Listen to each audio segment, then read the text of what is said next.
CBS 라디오 김현정의 뉴스 쇼. 플로린 폴리이미드, 리지스트, 에칭가스. 이름이 좀 어렵습니다만 이것들은 모두 반도체를 만드는데 핵심적으로 필요한 소재입니다.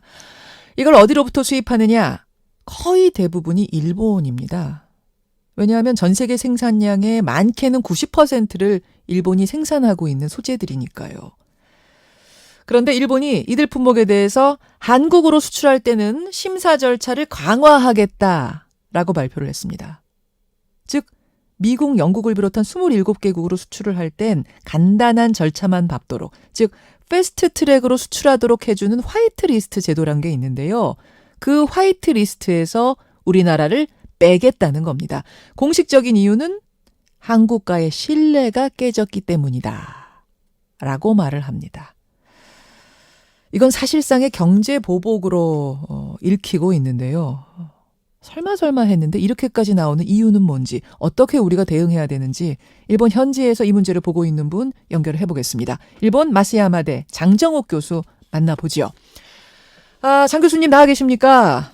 네, 안녕하십니까. 우선 이 조치가 얼마나 타격이 되는 조치인지 궁금한데요. 플로린 폴리이미드, 리지스트, 에칭가스, 이게 이제 반도체 핵심 소재인 건 맞는데 일본이 한국으로 수출할 때 심사를 강화하겠다, 건건히 하겠다. 이게 얼마나 강한 조치입니까? 보통 그 수출 허가를 할 경우에 한국은 여태까지 개별적으로 수출을 심사를 하지 않은, 포괄적으로 모든 것을 한꺼번에 한 허가를 받으면은 자동적으로 허가가 수출이 가능하게끔 해두었는데요. 이것을 개별적으로 심사를 하겠다는 거죠. 그렇죠. 근데 이게 수출 금지가 아니고 수출 심사 강화니까, 즉 전체를 포괄적으로 하던 걸 건건히 하겠다는 거 보니까 그게 뭐 그렇게까지 타격이 되겠어? 어쨌든 허가해 주는 거잖아 라고 생각하시는 분도 계시는데 그게 아니라면서요. 예, 일단 그 90일 정도의 기간이 걸리니까요. 시간도 오래 걸리고. 예. 기업에서는 서류를 만들어야 되고 시간적으로 또 비용적으로 불필요한 투자를 해야 되지 않습니까? 그렇죠. 네. 그리고 허가가 내릴지 안 내릴지 불확실하고요. 그렇죠. 예. 그러니까 수출 금지는 아니지만 사실상 수출 금지에 맞먹는, 한마디로 우리 기업 목줄을 쥐고 마음대로 흔들 수 있는 상황이 되는 거군요. 네, 그러시면 됩니다. 그렇기 때문에 이게, 일본 그 여당의 그 우익들이 주로 했던 말이 있습니다. 2월부터요. 뭡니까? 한국에서 제재를 가하기 위해서 한국에 급소를 쳐라는 말까지 있습니다. 급소요? 예, 그렇습니다. 즉 말해서 한국의 수출 산업에서 가장 그 비중이 큰 반도체 산업, 뭐 주로 어제도 일본에서 말이 나왔습니다마는 삼성, LG를 겨냥해서 반도체 산업이라는 한국의 수출 품목을 공격하는 그런 식의 그 보복 조치라고 생각하고 있습니다. 그 한국의 급소를 쳐라라는 얘기가 언제부터 나왔다고요? 2월부터입니다. 2월부터요. 네네. 그러면 지금 사실은 어제 이 수출 심사 강화 조치 내리면서 표면적인 이유는 한일 간 신뢰관계가 현저히 손상됐기 때문이다. 이렇게 됐는데, 굉장히 두루뭉술하게 됐는데 2월부터의 그 징조들, 나왔던 발언들 쭉 정리를 해보면 결국 뭐 때문이라고 보시는 거예요? 첫째, 그 작년 10월에 그 강제징용자 소송 문제가 있었죠.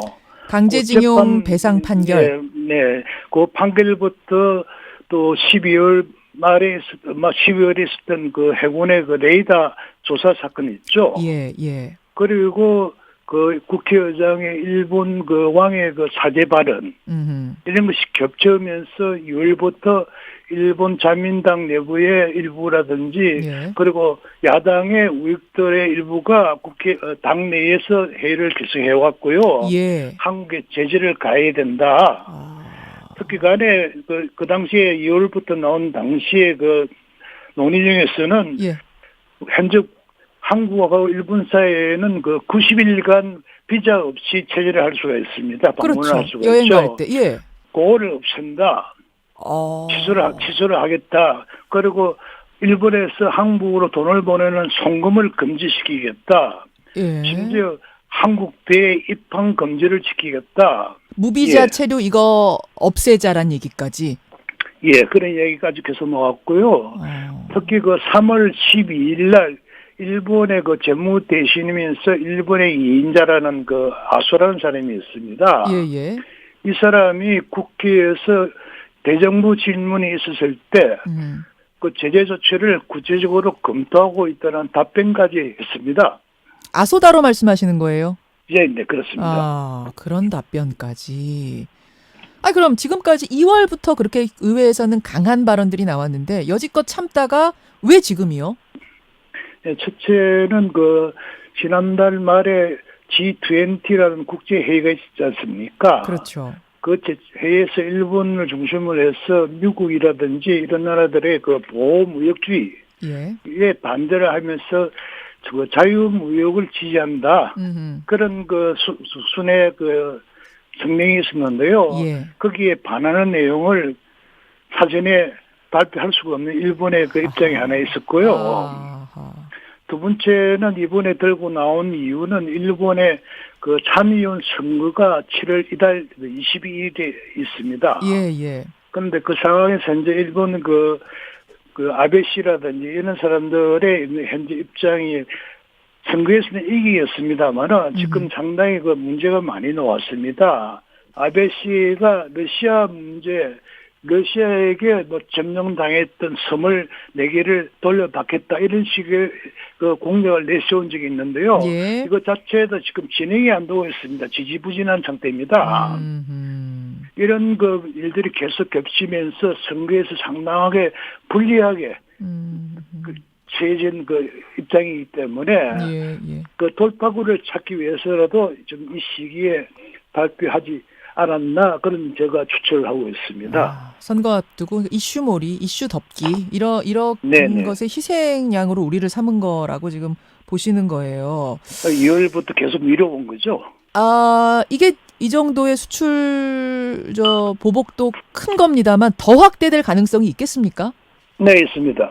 현재 일본 정부에서 지금 법을 하나 좀 개정을 하려고 어제 그 공개를 했습니다. 법이요, 법?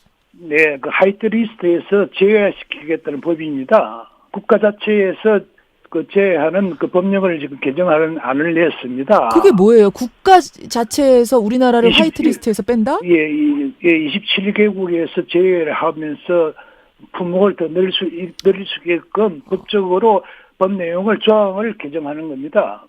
아, 그러니까 이 세 개 소재 품목 말고 다른 품목에 대해서도 예. 다 적용하도록 예, 이번에는 몇 개 품목이죠. 3개요. 법 자체를 개정하면서 일본이 좀 자의적으로 법을 운영할 수 있게끔 빠르면 8월 말 경우에 일본 정부가 한국 정부를 제외하면서 품목을 더 확대할 수 있는 가능성이 높다고 생각하고 있습니다. 지금 반도체 3개 품목에 대해서만 화이트리스트 제외인데 아예 제외를 시켜버린다 그러면 모든 일본이 우리나라에 수출하는 모든 품목에 대해서 다 목줄을 죄겠다. 심사를 강화하겠다 이런 얘기예요? 그런 전제 조건을 일단 법적으로 확보를 하겠다는 겁니다. 아니 근데 교수님 이렇게 대한국 수출을 까다롭게 하면 우리나라로 수출하는 일본 기업들도 피해보는 거잖아요.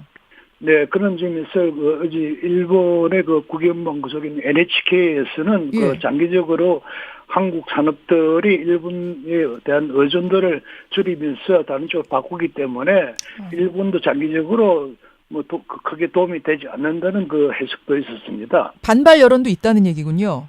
네, 네. 예. 그럼 혹시 결정이 번복될 가능성은 없겠습니까? 저는 한동안 없을 거로 생각합니다. 최소한 짧으면은 6개월, 늦으면은 내년 올림픽 전까지 한 1년 정도의 기간을 보고 있습니다. 왜 그렇게 보십니까?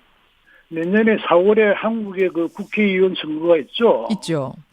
이 선거에서 현재 여당 현 정권에게서 일본 정부가 어떤 정치적인 의도를 가지고 여당의 입장이 불리하게끔 계속 그 수출 규제를 유지할 계획을 가지고 있지 않을까 저는 그렇게 생각하고 있고요. 그 다음에 올림픽 전에는 어떻게 해결이 되지 않을까. 일본도 그 대회 그 체면이 있기 때문에 올림픽 전에는 해결하는 것이 최종적으로 한 1년 정도 걸리지 않을까.